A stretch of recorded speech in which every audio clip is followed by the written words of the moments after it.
Ce tutoriel vous guide pas à pas pour comprendre et exploiter les résultats de votre bilan carbone une fois les données saisies dans l'outil empreinte-carbone.org. Il vous montre comment interpréter les indicateurs clés, analyser la ventilation par scope et par catégorie, et utiliser les ratios pour piloter votre stratégie de transition. Une fois votre saisie terminée et après avoir correctement renseigné votre chiffre d'affaires et votre nombre de collaborateurs dans les paramètres de l'outil, rendez-vous dans le menu de gauche, cliquez sur Analyse. Cette section vous affiche une synthèse de vos émissions sous forme de chiffres clés et de graphiques. En haut du rapport, vous retrouvez 3 blocs essentiels. Le total des émissions, qui indique le volume d'émissions de gaz à effet de serre généré sur l'année. Il est exprimé en tonnes équivalent dioxyde de carbone. L'intensité carbone par chiffre d'affaires, qui correspond à la quantité de dioxyde de carbone émise pour chaque tranche de 1000 € de chiffre d'affaires. L'intensité carbone par collaborateur, qui indique la quantité de dioxyde de carbone émise pour chaque salarié de l'entreprise. Ces indicateurs permettent une première lecture de performance environnementale.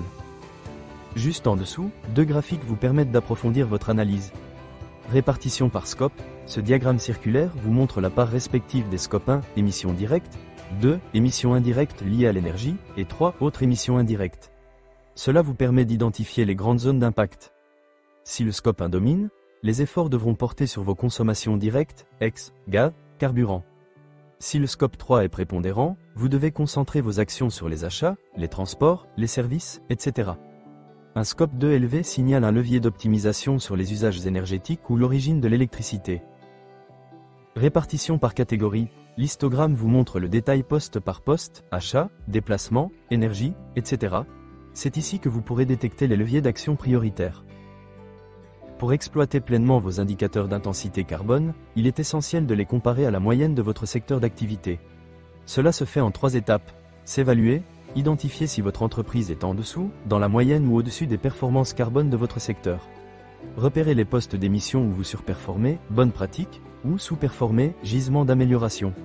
Analyser les écarts, interroger les raisons, différences de localisation, de pratiques d'achat, de logistique, de production, etc. Inspirez-vous des entreprises les plus performantes du secteur pour identifier les leviers d'amélioration concrets. Définir un plan d'action. Sur cette base, vous pouvez fixer des objectifs de réduction alignés sur les meilleurs standards ou sur une trajectoire compatible avec les accords de Paris. Le benchmark sectoriel peut être réalisé directement via la base carbone sectorielle de l'ADEME accessible sur notre site empreinte-carbone.org. Pour cela, cliquez sur Base carbone dans notre menu. Vous pouvez ainsi rechercher l'entreprise de votre secteur à qui comparer le résultat de votre bilan carbone. Prenons une entreprise de services numériques ayant saisi les données suivantes. Un total d'émissions de 949,57 tonnes équivalent dioxyde de carbone. Une intensité carbone de 0,95 tonnes équivalent dioxyde de carbone pour 1000 € de chiffre d'affaires. Une intensité carbone de 55,86 tonnes équivalent dioxyde de carbone par collaborateur. Comparons cela à une entreprise similaire, issue de la base de données. Son total d'émissions est de 838 tonnes équivalent dioxyde de carbone. Son intensité carbone par salarié est comprise entre 1,7 et 3,4 tonnes équivalent dioxyde de carbone.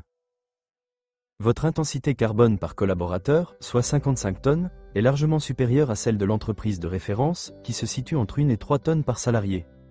Vous émettez aussi plus en valeur absolue, alors que l'effectif est similaire. L'analyse des catégories révèle que l'entreprise de référence concentre ses émissions sur les achats de biens, les déplacements professionnels et les services. Elle ne génère aucune émission directe et limite fortement son impact énergétique. Analyse. L'entreprise se situe au-dessus des moyennes sectorielles.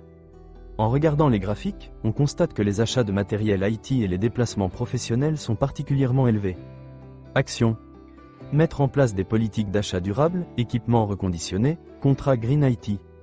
Réduire les déplacements ou les convertir en mobilité douce ou visioconférence.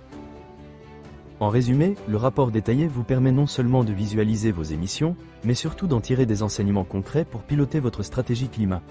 En combinant lecture des résultats, benchmark sectoriel et plan d'action, vous posez les bases d'une démarche carbone structurée et alignée avec les enjeux environnementaux actuels.